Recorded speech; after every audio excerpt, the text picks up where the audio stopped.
Eu aprendi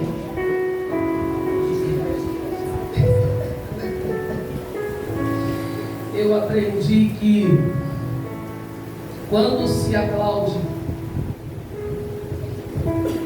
na proporção do nosso peito, o aplauso é para homens.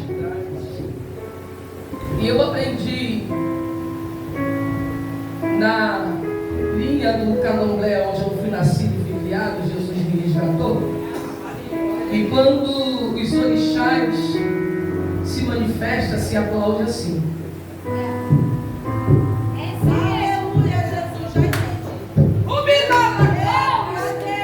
Mas se você nessa noite quer glorificar a Deus porque Ele está neste lugar, levanta a sua mão e aplauda Ele. Porque Ele toda a honra, toda a glória, todo louvor, toda a adoração.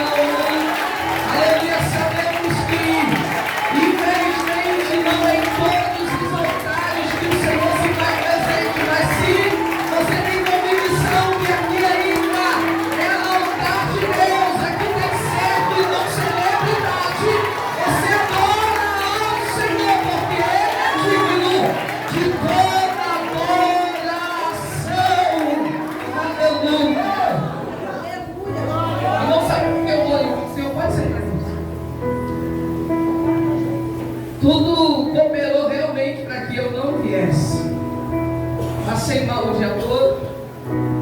Irmão, quando chegou no meio do caminho, já distante de casa, o inimigo tentou encetar minha mente, que eu cismei que a panela do arroz ficou no fogo ligado. Me deu uma aflição, eu falei, Deus, como eu sei que Tu é um Deus que apazigua o fogo, como Tu fez com Sadraque, Mesaque e Abidinego. Se tiver um fogo, segura lá até a hora de alguém chegar em casa. Mas graças a Deus meu filho correu, chegou em casa quando estava desligado. Eu falei, meu Deus, era só para poder dar uma aflição na alma, né, irmão? Como é que subir no altar tranquilo? Não dá para subir no altar tranquilo. Não dá para subir no altar sem antes sofrer uma afliçãozinha, né, na alma, sem antes ser catucado. E nós glorificamos a Deus por isso. Estou aqui nessa noite, aleluia, primeiramente ao convite do Espírito Santo. De repente você não entendeu o que aconteceu aqui antes do microfone passar para minha mão. Eu cheguei aqui tão mexida. Eu ajoelhei ali por fração de segundos e falei, Deus, não sou de te pedir confirmação, não sou de pedir para o Senhor falar comigo, porque a maior profecia para mim é isso aqui. Ainda que Deus me use, Deus me dá profecia, Deus me dá visões, mas eu sou guiado por isso aqui. Eu falei, Deus, está difícil. A pastora está me vendo hoje pela primeira vez, correto? Não conversamos nem pelo zap. E eu falei, Deus, está difícil. Mas o fato de eu dizer que está difícil não significa que eu quero parar ou desistir. Mas está difícil. Se o Senhor me chamou para esse altar, se o Senhor me chamou para pregar isso aqui, confirma. Eu sei que eu prego desde os meus 14, mas eu estou precisando aí de algo diferente dentro da minha alma. E eu glorifico a Deus por isso, amém? Isso significa que nosso Deus é um Deus de resposta. Culto da primavera. Não tem como falar de florescer sem antes sofrer a metamorfose da transformação. A gente sabe que toda semente, quando ela é lançada na terra, ela antes de brotar, ela primeiro tem que morrer. Se ela não morrer, ela não brota. Se ela não passar pela morte, ela não ganha vida. E a gente vê que para que a gente viesse florescer de novo, ter uma nova história em Cristo, alguém teve que morrer. Sem morte. O que é a morte do crente? É renúncia. Não tem como receber coisas grandes da parte de Deus sem passar pelo processo. Não tem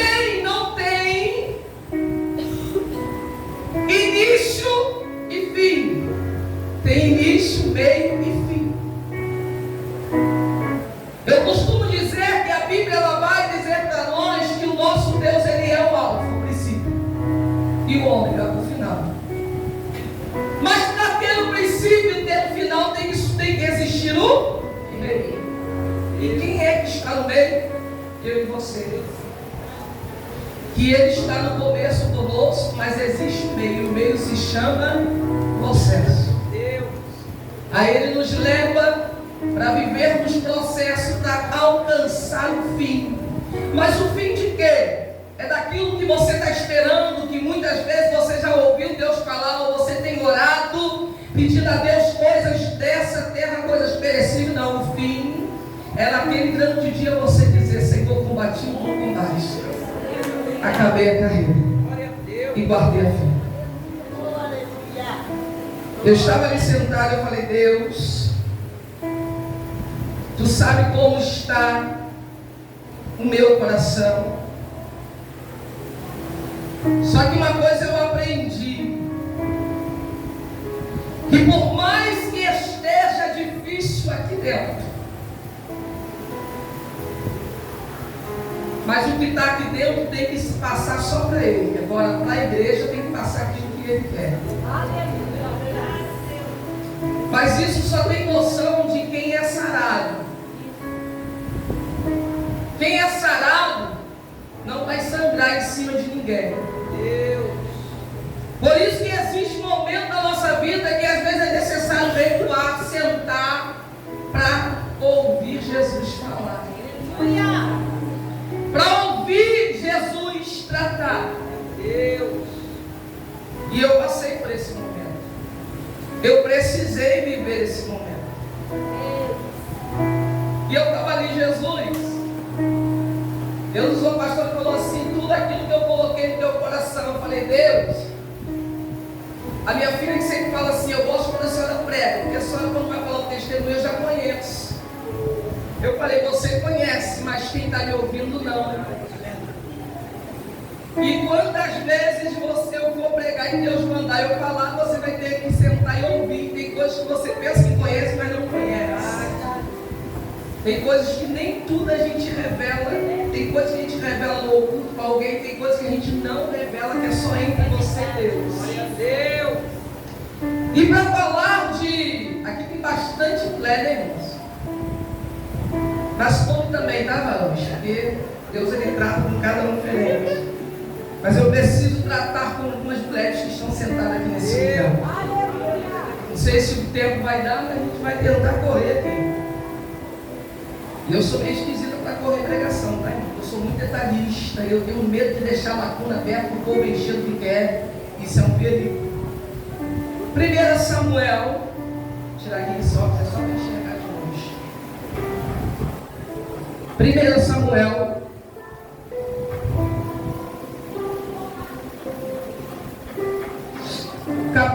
versículo 6. Vou começar do 6. E a sua rival excessivamente a provocava para irritar, porque o Senhor a tinha tornado estéril, e assim fazia ele de ano em ano quando ela subia à casa do Senhor. E sim a outra irritava, pelo que chorava e não comia. Então Eucana, seu marido, lhe disse: Ana, por que choras? E por que não comes? E por que está mal o teu coração? Não te sou eu melhor do que 10 filhos? Então Ana se levantou depois que comer e beber em Siló. E Eli, o sacerdote, estava sentado numa cadeira junto ao pilar do templo do Senhor. Ela, pois, com amargura de alma, orou ao Senhor e chorou abundantemente. E fez um voto dizendo: Senhor dos exércitos, se benignamente atentares para a aflição da tua serva, de mim te lembrares, e da tua serva não te esqueceres.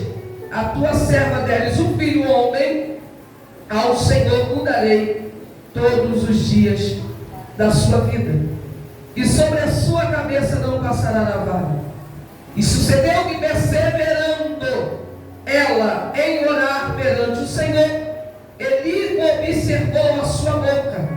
Porquanto Ana no seu coração falava, só se movia os seus lábios, porém não se ouvia a sua voz, pelo que ele a teve por embriagada. E disse-lhe: até quando estarás tu embriagada? Aparta de ti o teu vinho. Porém Ana respondeu: não, Senhor meu, mas eu sou uma mulher atribulada de espírito, nem vinho e nem bebida forte tenho bebido, porém tenho derramado a minha alma perante o Senhor. Não tenha, pois, a tua serva por filha de Belial, porque da multidão dos meus cuidados e dos meus desgostos tenho falado até agora. Então respondeu ele: vai em paz, e o Deus de Israel te conceda a petição que te fizeste. A história de Ana é uma história bastante conhecida, mas porém, pelo menos comigo, a cada momento que Deus me direciona esta palavra, Ele sempre quer tratar comigo de uma área diferente. A gente sabe que Deus, Ele não escolhe ninguém aleatoriamente. Deus, com Ele não existe plano B. Ele já tem um plano traçado para a tua vida, para a minha vida, antes mesmo que viéssemos ser gerados no ventre de nossa mãe. Antes mesmo que viéssemos ser concebidos ao ventre de nossa mãe. Porque a Bíblia ela vai nos afirmar que o Senhor já não tinha escolhido antes mesmo que gerasse. Eu, o Senhor, já te conhecia. E a Bíblia também ela vai nos dar direcionamento dizendo que Ele nos nomeou, Ele nos escolheu e nos fez ovelha no seu passo. Então significa que a escolha não é nossa. A decisão hoje de servir a Deus não foi nossa, foi Ele. Que em meio a uma multidão, em meio a tanto espermatozoide que tentou se encontrar com o óvulo, você foi aquele que Ele impulsionou a ser fecundado. De repente eu não sei como pode ter sido a sua gestação, mas eu sei que a minha foi complicada. Já desde o ventre eu fui rejeitada, desde o ventre houve uma tentativa de aborto, mas quando Deus escolhe, até no ventre Ele cuida de você. De repente tem situações que acontecem na nossa vida, a gente não entende. Como muitas coisas aconteceram na minha infância, lá atrás no meu passado, eu não compreendia, mas a Bíblia vai dizer o que Ele faz hoje, você não entende, mas no tempo certo, oportuno, Ele vai te fazer entender. Ele vai mostrar o porquê do caminho difícil, o porquê das dificuldades, o porquê dos opositores, o porquê da penina no caminho com você, o porquê de José ter te vendido, o José ter sido vendido, porquê Davi teve que ser perseguido por Saul. Irmão, não há nada na minha e na tua vida quando Deus nos escolhe sem propósito. O problema é que nós não conseguimos compreender porque queremos viver dentro daquilo que achamos que é confortável para nós. Não tem como você florescer sem antes passar pelo processo do tratamento. Não tem como viver momentos, aleluia, de flores, né? Aquela coisa linda de um jardim bem cuidado, sem antes você viver. Você vê que nós vivemos em 4 estações e uma não pode sobressair a outra, porque cada um tem o seu tempo, o seu momento de se apresentar. E assim é a vida do crente. Tem um momento que você está ali florescendo, né? Você está dando frutos. Tem momento que o outono chega, as folhas caem, os frutos secam, mas o problema não está na folhagem nem nos frutos.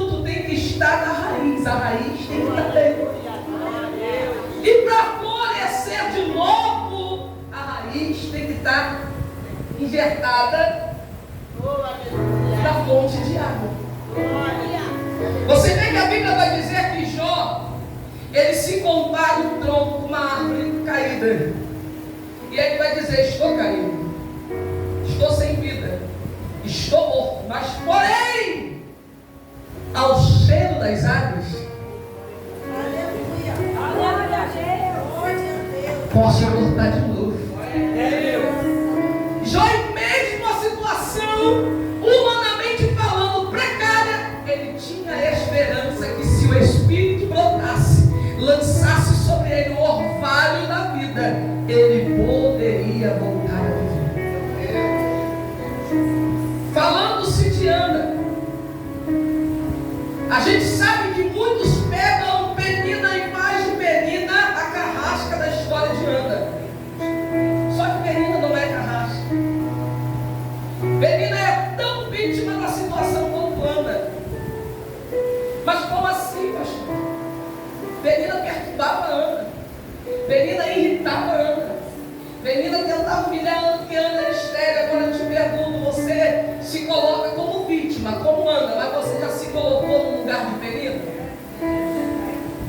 Quem é dessa geração, desse século aqui, quer ser segunda na vida de algum homem? Quem é que quer ser esposa só para gerar e dar filho, porque a outra esposa que ele ama não pode dar filho? Vamos ser honestos. Mas é assim. Sempre quando o problema está no outro, é sempre mais fácil a gente criticar e falar. Nós temos uma mania, irmãos, que precisamos perder, porque Jesus não nos ensina isso. Nós precisamos sair do lugar de vitimizar. Se tu está vivendo processos, é porque Deus te escolheu, te separou, e Ele não é louco para te entregar coisas grandes, você sem ter sido preparado por Ele antes. Deus não brinca. Deus não brinca de amar, Deus não brinca com vida.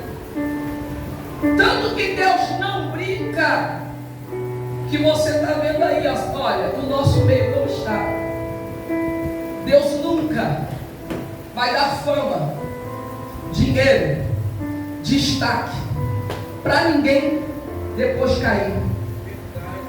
Primeiro Ele te amassa, Ele te prepara até onde for necessário, porque cada vaso, cada argila tem um tempo de tratamento.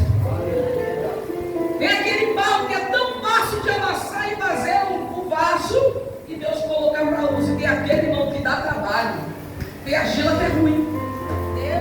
Mas o oleiro, como sabe trabalhar com argila, ele não abre mão. Ele continua insistindo. Você quebra 5 vezes na mão do oleiro, ele vai lá e te reconstrói de novo. Porque é melhor você quebrar na mão do oleiro do que inteiro na mão do diabo. E na verdade não fica inteiro, né, irmão? Fica pior do que arroz terceiro. Porque ele não está brincando com ser quem ele é. A Bíblia vai dizer que na casa do sacerdote Arão, para chegar aqui eu não tenho que falar dele, foi feita uma promessa. Deus falou através de Moisés para Arão que da casa dele não faltaria sucessores de sacerdotes. Por quê? Porque se há uma necessidade voltada para o reino, aí Deus escolhe alguém para cumprir. Mas o povo está se enganando.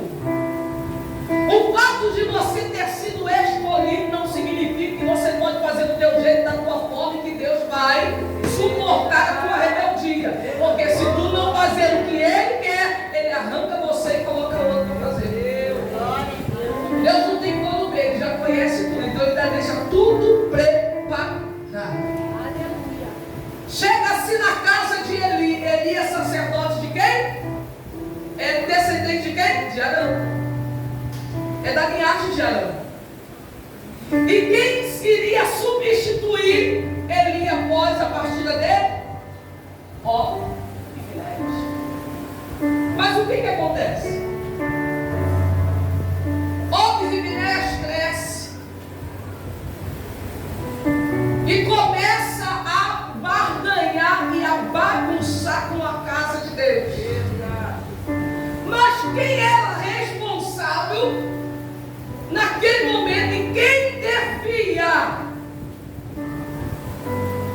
satisfação e comprometimento e cuidado com a casa de Deus, era o sacerdote ali que ainda estava. Aí o que ele faz? Ele começa a fazer vista grossa para as coisas que os filhos estavam fazendo. Aí o que acontece? O povo começa a ver. Aí o povo já não quer mais sacrificar e levar a oferta com alegria, com satisfação, porque eles estão vendo o que os filhos de Eli estão fazendo. E quantas vezes sempre tem alguém, se tinha uma pessoa daquela época com o mesmo jeitinho de Suzana, pode ter certeza que Eli sempre era perturbado. Eli, teu filho está bagunçando lá, ó. A gente está trazendo oferta e o senhor não toma atitude nenhuma. O que está acontecendo? Eu sei que tem liderança que não gosta de ouvir quando ele está fora, não. Mas se toda liderança fosse perfeita, Deus não colocava pessoas capacitadas também para ajudar. Tanto é que somos de coisa que eu coloquei para ele, ó, tá difícil para tu. Vamos separar homens e donos aí para te ajudar, para dividir o peso. Às vezes aquilo que o pastor não está enxergando, você está. Só que o problema não é falar, o problema é como tu fala, o que tu fala, de que forma você está falando. Eu sempre falo isso, eu falo isso na minha casa, eu falei isso hoje. Às vezes você pode estar até com a razão com a sua reclamação, mas o problema não é você falar, o problema é como você fala e na forma que tu coloca. Aí aquilo que é certo passa a se passar errado. Mas é assim mesmo. A gente aprende, eu aprendi.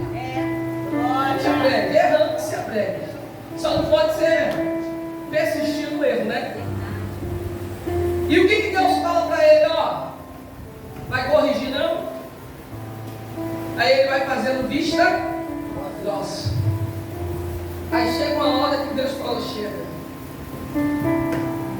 Acabou a palhaçada. Chama ele para uma conversa, ó. Prepara aí, meu amigo. Não vou deixar uma semente tua na terra. Porque se Deus deixasse os filhos de Eli, deixasse filhos vivos, Deus teria que continuar cumprindo com a promessa que fez a Deus. E Deus sabia que dos filhos de Ofni e Finéias não sairia nada de bom. A semente estava estragada.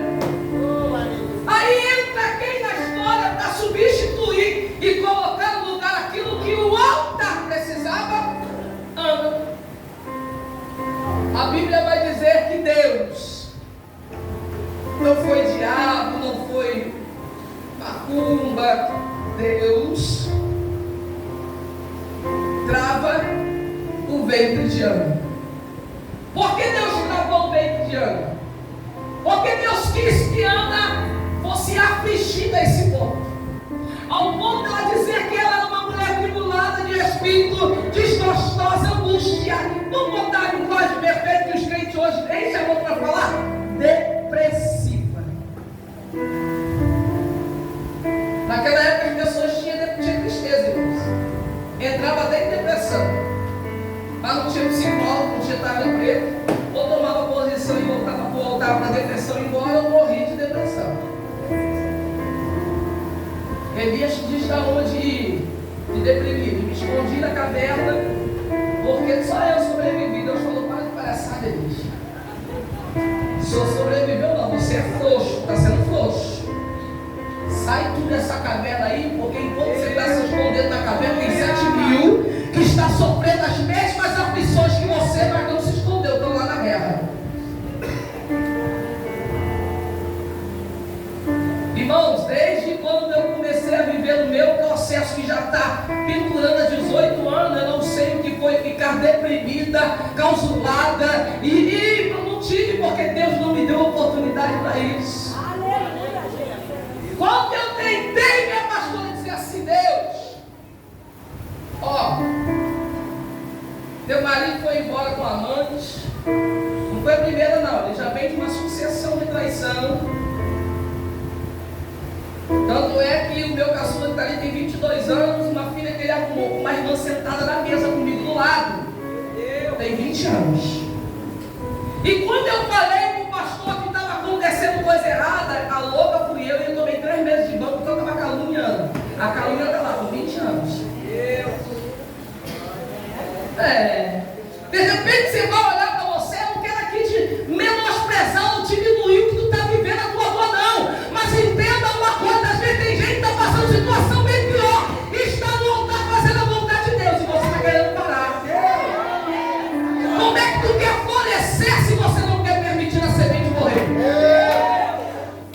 Tem que morrer. Se a semente que foi plantada não morrer, ela não vai viver.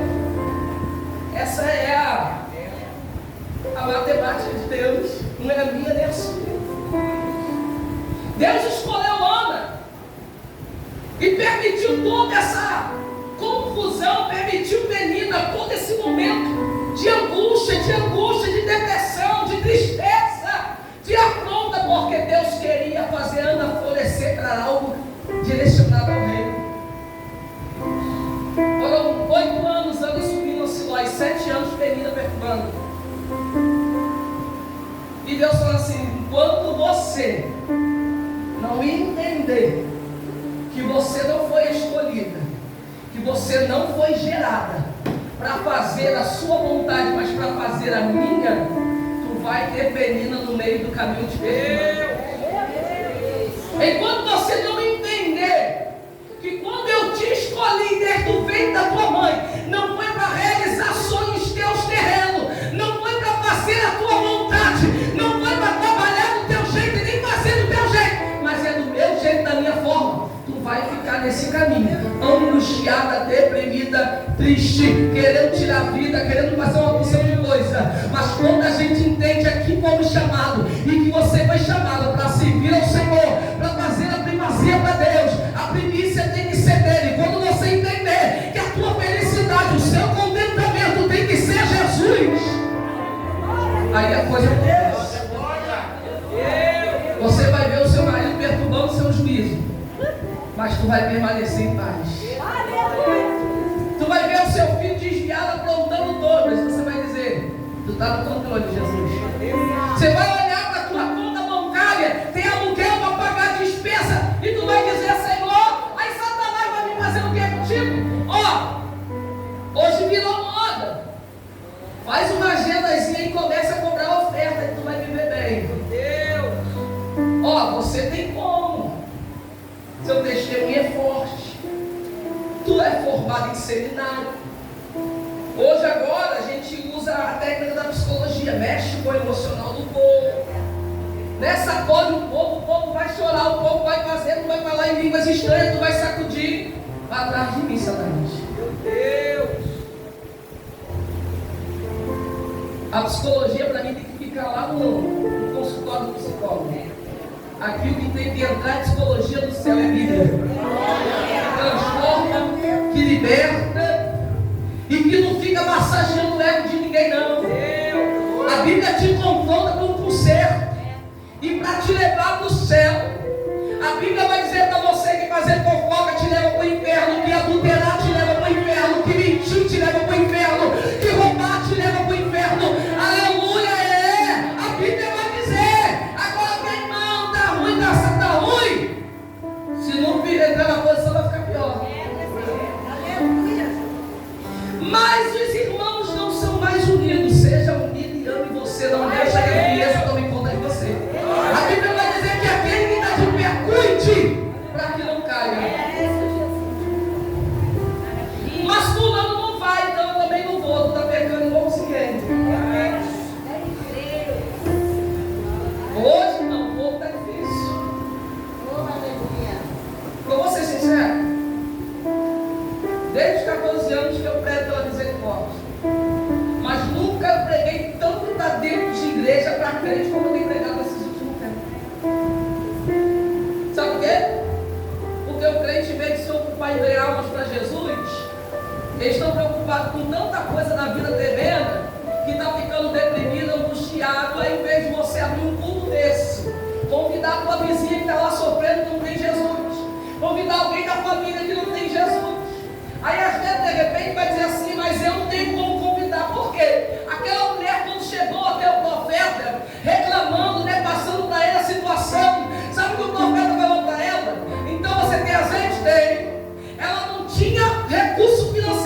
presença de Deus estava na casa dela. Aí falou: você tem azeite? Tem. Então você volta lá, incomoda os teus vizinhos, pede emprestado vaso e entra para a tua casa. Se aquela mulher conseguiu chegar com toda a liberdade pedindo vaso emprestado para o vizinho, então significa que os vizinhos sabiam quem era ela. Ela não era uma mulher que vivia arrumando cri-cri. Ela não era uma mulher que vivia arrumando problema. De repente, você ainda não olhou para a tua casa e não está vendo a mão de Deus florescer. Porque o problema está em você, não está em ninguém. Já reparou que quando a gente está no vento, Deus mandou pregar o canto que Ele mandou no meu coração, e você come aí. Eu estou comendo aqui. A gente fala assim: Deus transforma o meu marido. Mas eu vou entrar em outra coisa. Transforma o meu marido. Transforma meu filho. Aí você fala: mas você, ó, quem precisa tomar um tubo é você. Deus falou: não, eu estou usando ele para botar você no tubo. Ah, o meu filho tem que mudar. Não, quem tem que mudar é você, meu Deus. Ah, o meu marido tem que mudar. Quem tem que mudar é você. Quando você mudar, o teu ambiente é transformado.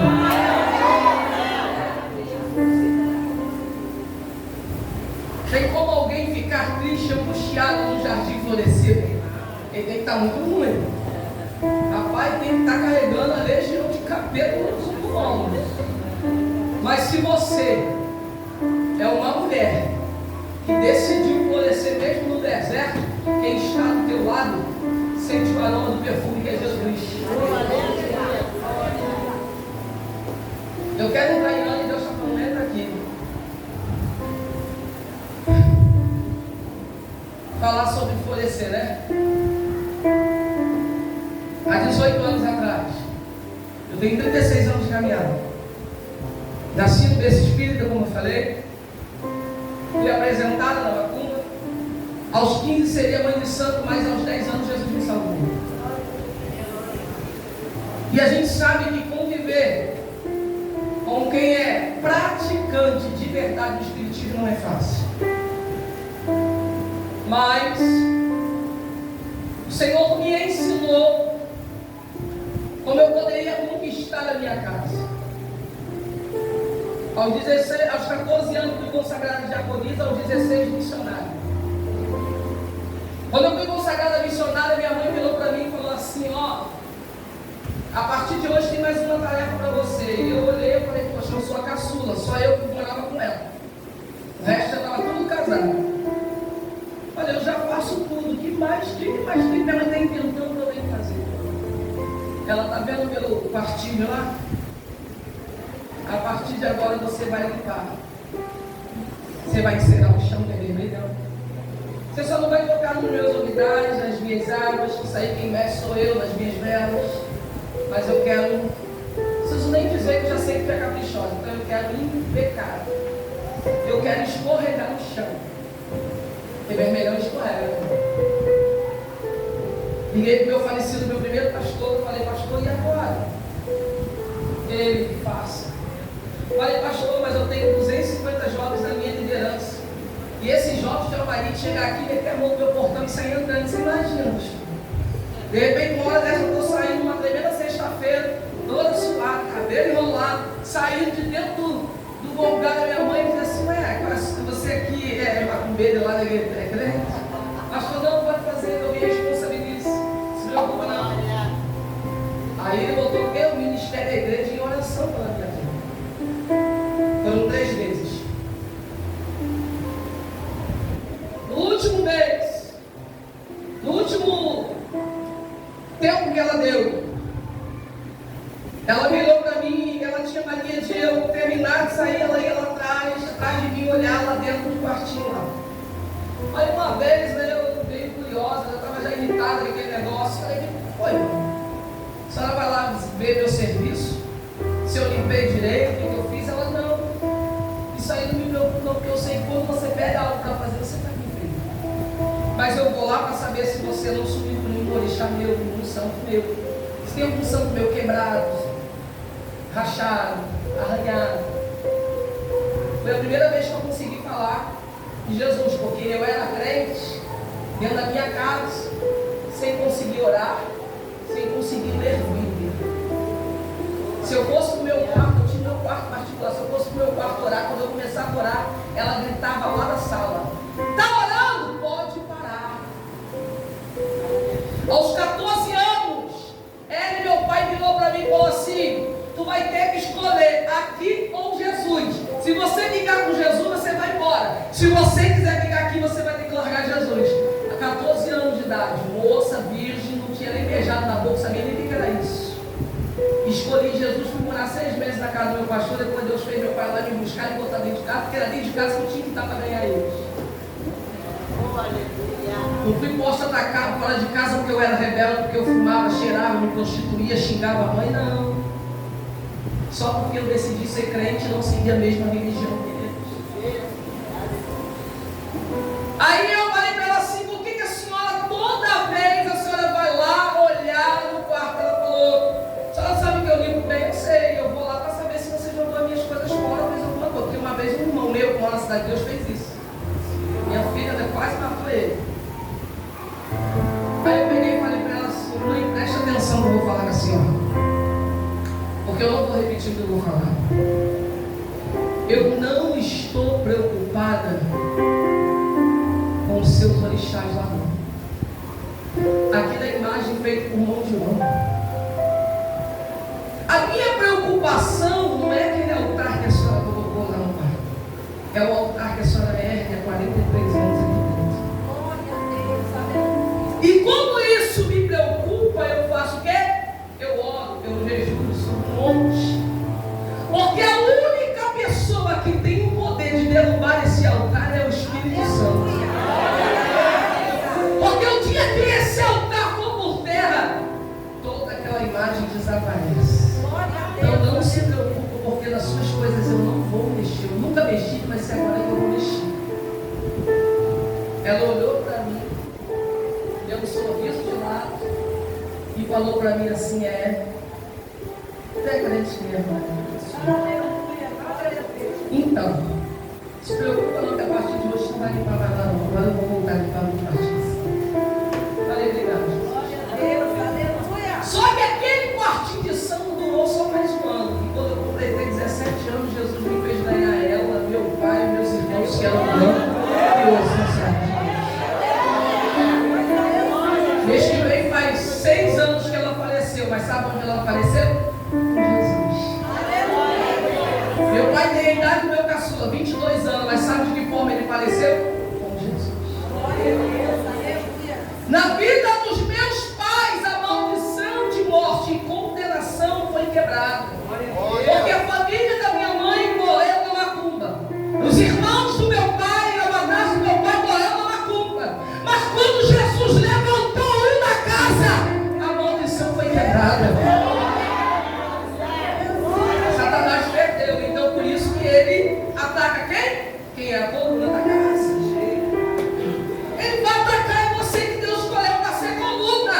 É por isso que a tua coluna tem que estar sendo sustentada. E qual é o pilar que sustenta a coluna?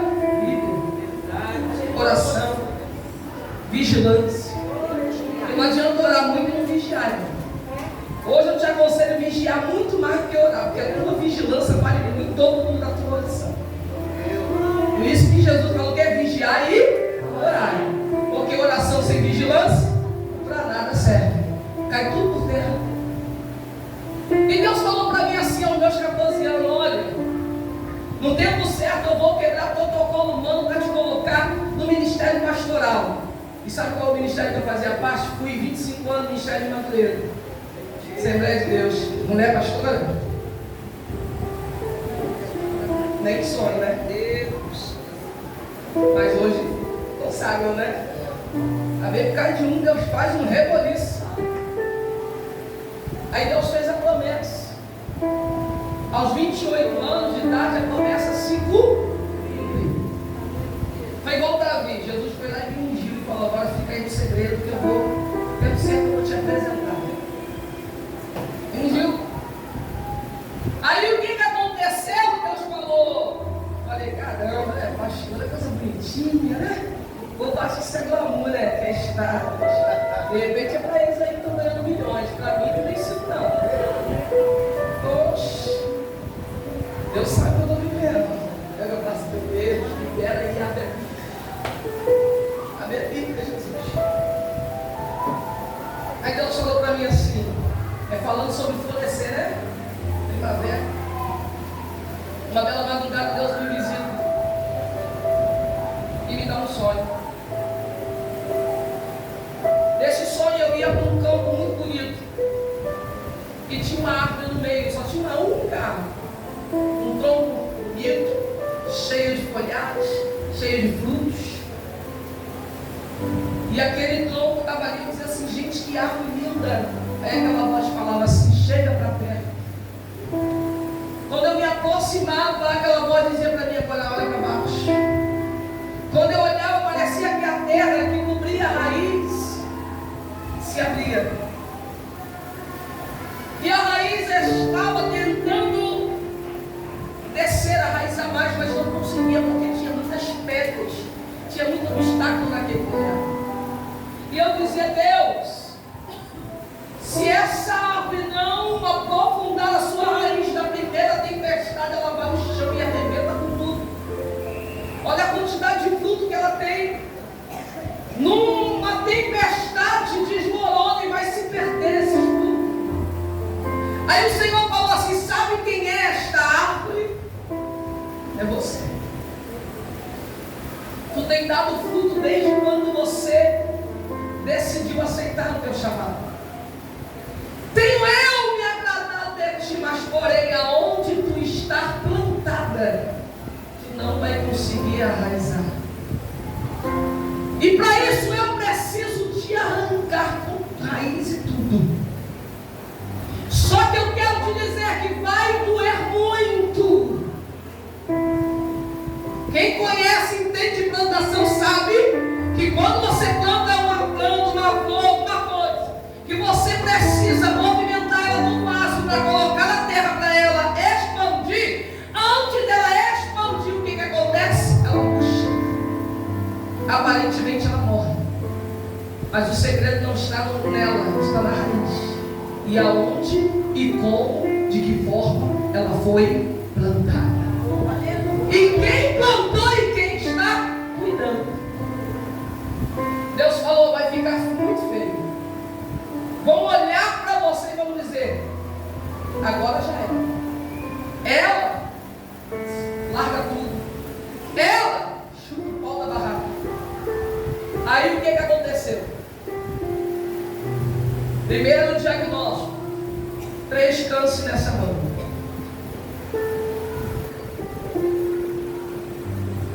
Depois, marido foi embora com amante.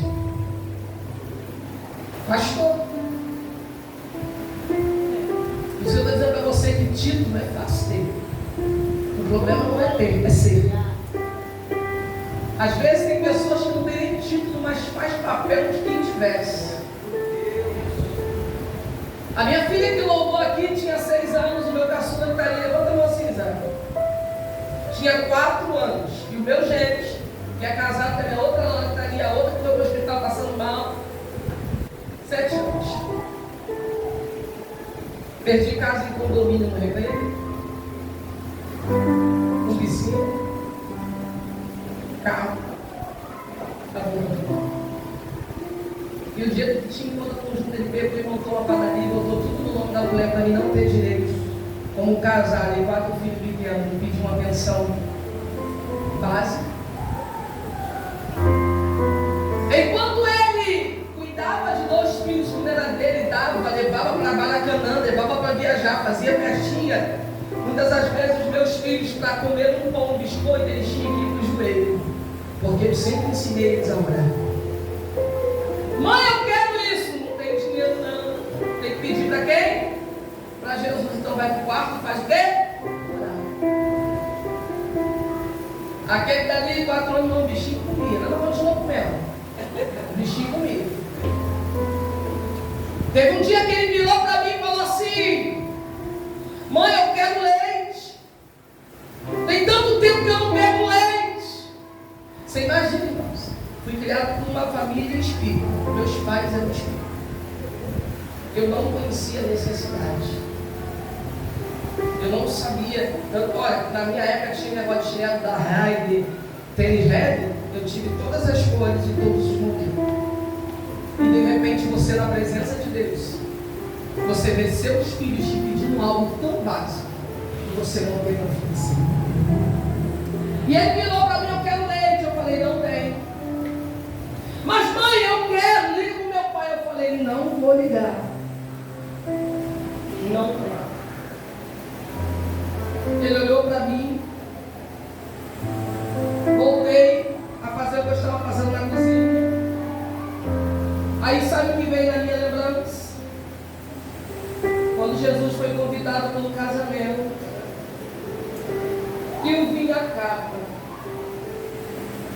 E Maria vai lá, e ele fala: mulher, vai chegar a minha hora. Quando chegar a minha hora, eu me manifesto. E ele manda encher as talhas de água. E quando sai da talha, ainda sai com água.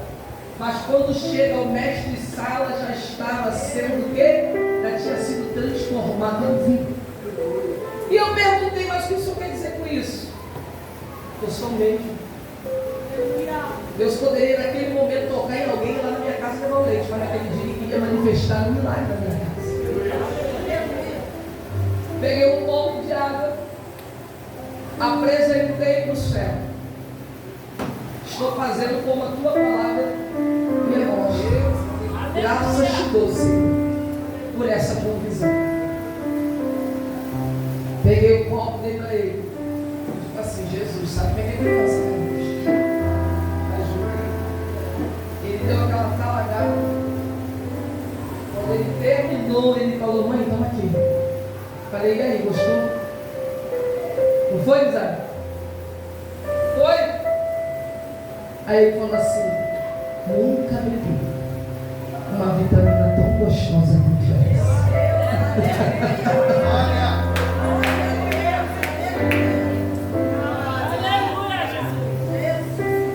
Fui para a mastologista, ela falou para mim assim: ó, o seu diagnóstico não é bom.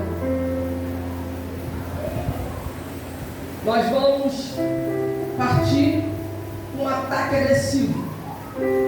Rápido que vamos fazer as sessões, mas não vamos demorar também tanto para te amputar. Nós vamos arrancar sua mão, porque tem muita arraizada. E vou te dizer,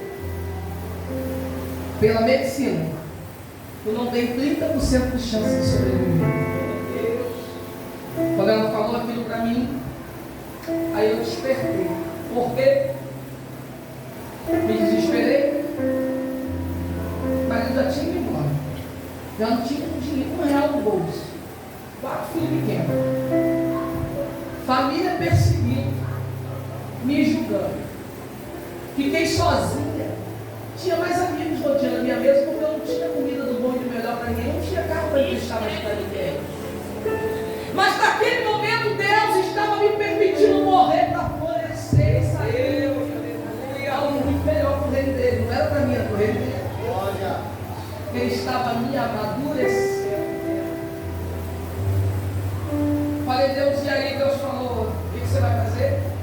Vai ficar com o diagnóstico do ombro ou vai fazer o que é necessário? Olhei para a doutora, falei: doutora, então vamos fazer uma coisa. Eu tenho 4 filhos pequenos. Se eu fizer o tratamento, não vai. Se ela não me dá garantia, nem 30% de garantia a medicina está me dando. Tenho 4 filhos pequenos. Olha, eu já fiz estágio no INPE e sei como é que funciona esse tipo de tratamento. A pessoa vegeta. E eu não tenho ninguém para me dar comida, não tenho ninguém para me dar banho. Meus filhos são pequenos. Então, mesmo com esse problema, eu consigo andar, eu consigo falar, eu consigo fazer minhas coisas, eu consigo pregar, eu consigo subir montes. Eu já estava pesando, irmão, 43 quilos. Eu tenho 1,52 m. Você imagina uma pessoa de 1,52 m, 72,5. 52 não, é pequena, 72,5. Pesando 43 quilos. Então só tinha osso, você pode imaginar, né? Eu tenho foto aqui Chelsea. Ela olhou para mim, a senhora está louca. A senhora está fazendo um tratamento, a senhora não pode chegar ao espírito, imagina não fazer. Ela estava com 28. Falei, doutora, mas eu prefiro confiar naquele que me chamou. Ela me fez assinar, eu estou correndo porque eu sei que a hora não está indo embora. Ela me fez assinar um termo de responsabilidade dizendo que eu estava negando em fazer, eu estava rejeitando o tratamento. Porque se eu corresse, de repente a família poderia processar ela, o hospital, toda aquela coisa. Eu falei, não. Assinei, uma amiga que foi comigo assinou. E quando do meu lado eu vi uma cadeirinha, não perdi tempo, Jesus. Dá para sentar aqui do lado? Irmãos, uma experiência que eu nunca mais vou esquecer. Aquela cadeira que aparentemente estava vazia, de repente eu senti um calor vindo daquele lado. Falei, do Senhor Jesus. Enquanto ela estava mexendo no computador, preenchendo, mas foi no computador, falei no sistema, falei, Deus, Jesus, a minha assinatura pura é óbvia. Mas se o Senhor assinar, eu tenho certeza que vai ser assinatura de vida e vitória. Jesus é tão lindo que eu tenho uma mania que quando eu vou escrever alguma coisa, apesar de não ser canhota, eu sempre giro para poder fazer assim para escrever. Eu coloquei a prancheta assim. Quando eu olhei a prancheta estava assim. Aleluia! Como se Deus falasse na minha assim, ela olhou para mim e falou assim, logo na Suzana, eu falei, Senhor Jesus, deixa eu levantar. Tá aqui. Só que eu quero te ver uma vez no mês. Porque esse uma vez no mês ela queria me convencer de fazer o tratamento. Me levou para o psicólogo.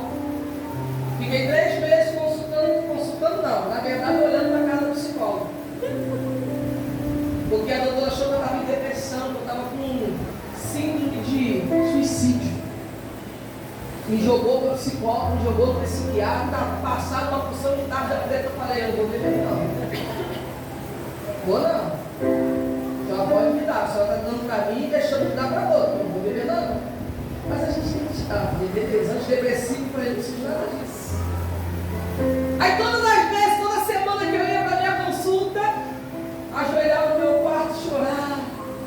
Jesus, e blá, levantava eu. Sentava lá ela, quando você estiver pronto, você pode falar. Eu falei, doutor, não tem nada para falar. Não, mas você tem que botar para fora. Por que não? Não tem nada para falar. Eu já tinha deixado no altar. Eu já tinha falado com quem cuidava da minha alma e não me deixava entrar em profunda tristeza. Eu vou falar o que quando chegou no último dia da minha consulta com ela, sabe o que Deus fez? Mostrou para ela que quem entende de alma é o Espírito Santo. Ela era desviada, estava com um casamento a ponto de terminar por causa de amantes. Eu sentei, falei, Deus, hoje é o último dia da consulta. Ela falou assim, passamos 3 meses um olhando para a cara da outra e não conversamos, não sei nada de você. Aí o Espírito Santo Deus fala para ela assim, fala para a nobreza e fala para ela, que ela pode não saber nada de você, mas eu sei tudo sobre a vida dela. E a visão do céu rasgou, comecei a entregar para ela, a mulher começou a chorar, e Deus falou para ela assim, fala para ela, que enquanto ela estiver confiando nas forças do braço dela, a terra é perdida, mas quando ela me colocar no centro da vida dela, eu restauro tudo e coloco tudo de pé. Aí eu falei assim, tá vendo, doutora? Deus me trouxe só para poder tratar a senhora, não foi nem a mim. Porque Ele já tem tratado a minha alma. Num belo dia eu falei para Deus, falei, Senhor, e aí? Foram 3 anos com essa enfermidade. Ela não aumentava e nem diminuía. Coloca aí dores terríveis, secreções. Eu saía com roupas sobreexcelentes na minha bolsa, porque sempre eu tinha que trocar a blusa porque me sujava. Um belo dia Deus me mandou para Carangola. Fomos levantar uma congregação lá, já estou terminando. Quando eu cheguei lá, preguei na abertura da inauguração. Evangelizei de 5 horas da manhã, levantamos, fomos evangelizar, porque os mineiros levantam cedo.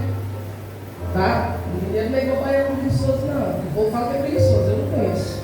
Tem baiano na minha família que são trabalhadores pra caramba. Então o povo fala que o baiano fala que é preguiçoso, né? Mas o mineiro é o povo trabalhador.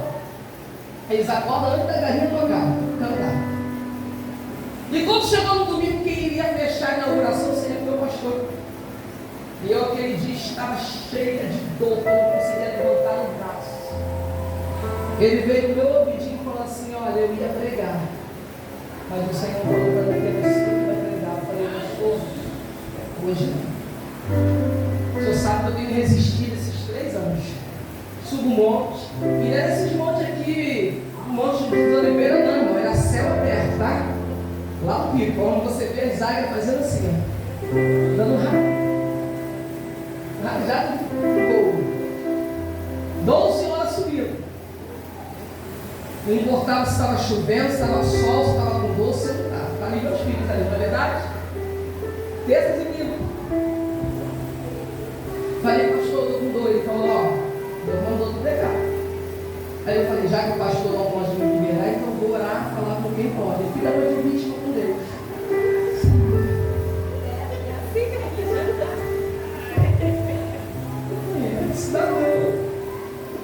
Sabe qual foi a resposta do Espírito Santo para mim? A sua dor não pode ser maior do que o teu chamado. Estou vendo que e pregado mulher do fluxo de sangue.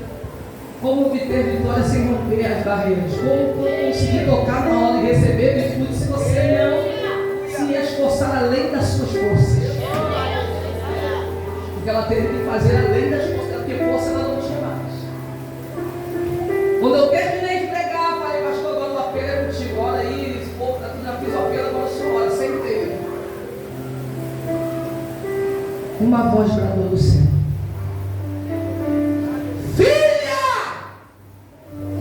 te provei, te aprovei, e hoje estou te operando, e nunca mais você vai sofrer desse mal. Você pode glorificar a Deus? Sabe quantos anos tem? 15 anos. Nunca mais. Aí eu quero te dizer, minha raiz está crescendo. Tem um louvor que fala, né? Quando fui feliz no machucar, minha raiz cresceu. Né, Lídia? Quando eu doei, minha raiz cresceu. Todo mundo dizia: ela vai largar Jesus, sabe por quê? Ela não tem. Hoje, para comer, ela depende de Deus tocar em alguém para ofertar. Porque eu tenho 2 profissões: sou cozinheiro e sou da enfermagem. Então me pergunto se eu posso exercer alguma dessa profissão. Não posso não. A última vez que eu tentei romper, sabe o que eu carrego hoje no peito? Um coração, uma arritmia cardíaca de primeiro grau, a veia principal entupida. Meu coração é uma bomba relógio. Ele me pegou lá dentro do trabalho, me jogou dentro do UPA de Sepetiba, tendo 3 pré-infartos. E ele falou: tu vai para a minha obra, ou eu te preparo e te levo. Tu não foi chamada para viver a sua maneira, da tua forma. Tu foi chamada para gerar no meu altar. Então gere. Ou tu gera, ou tu gera. Ana teve que viver a dificuldade de perida porque ela precisava entender que ela precisava gerar para o reino. Como gerar para o reino se tu não quer fazer a vontade de Deus? E Deus te dizer: a vontade de Deus dói, porque é o contrário daquilo que tu quer. Nunca vai ser favorável a você. Ana, enquanto ela não gerou para o altar, ela ia no altar, ela chorava, deprimida, angustiava, de ano em ano, entrava na casa, ia para tudo, e não recebia nada, porque Deus precisava altar não deve nada para ninguém, não. O altar devolve. Como tirar do altar se você nunca depositou? Não fez nada para Jesus. Não ganhou uma alma para Jesus. Não abriu mão daquilo que queria para Jesus. Não fez nada que Jesus está pedindo. E está dizendo que o altar tem que liberar. Liberar o quê? O altar vai liberar o quê para você? Se você não tiver dinheiro na sua conta de débito, consegue sacar alguma coisa? Como é que você vai exigir para o banco? Eu quero uma quantia tal, tem que ter. Minha amiga, você não depositou, você estava maluca? Nasceu o céu. E você não precisa nem cobrar, porque o próprio céu vem e faz, ó. Tu planta uma semente, ele faz você colher 100 vezes mais. E outra coisa, não é só semente plantada, não, é como tu planta. E é como está a intenção do teu coração. Vai beber, vai Deus não, porque Deus aceita mais Deus que tem. Tem pregador que fala que a oferta de Caim foi rejeitada porque ele deu o pior. Não, ele deu aquilo que ele trabalhava, que era hortaliças. Deus não rejeitou a oferta de Caim, Deus rejeitou o que estava no coração de Caim. Enquanto Ana queria disputar com Penina, queria mostrar para Penina que ela tinha amor e ela podia gerar, Deus fechou e não deu nada.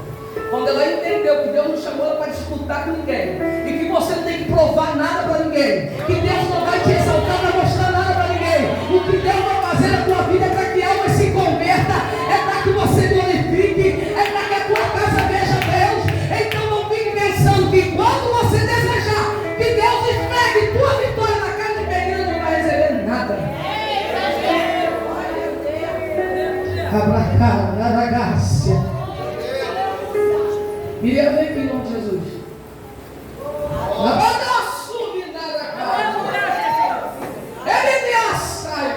Vem, menino. Faz uma dupla aí, vocês dois aí. Faz aí um louvor aí em nome de Jesus. Irmãos, entendam uma coisa. Deus ele falou para mim que iria me provar em 5 itens da minha vida: casamento, saúde, financeiro, amigos que eu achava que tinha muitos. E por último, filho. Aquela peça ali, meu irmão, o bichinho para me botar nos joelhos gemendo. Tá? Aí Jesus falou assim: sabe por quê? Porque eu tinha que colocar o meu coração no lugar certo. Enquanto o coração está no casamento, aí Deus bagunça no casamento para você sair, que eu vou tirar teu coração.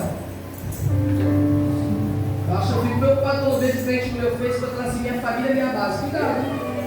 Sua base tem que ser Jesus, sua família é só, é cumprimento. A base é aquilo que mantém de pé, né? Aí seu marido falha, seu filho falha. Para onde vai para a base? Aí tu larga Jesus. Aí você diz que Jesus não é contigo. Aí você entra em depressão. Aí o diabo vem na tua mente e diz assim: ó, se mata, porque não tem mais jeito. Aí tu vai ser dinheiro para o psicólogo, que nem crente é, te enfia a unção de remédio, o cabelo fica assim, ó, bagunçando com a tua vida. Aí tu, em vez de florescer, morrer para florescer, você morre mesmo por vez. Morre espiritualmente e morre fisicamente. Depois que eu aprendi que o problema não fica se carregando, mas se coloca no altar. Mas a vida da senhora está bom, tá? Não.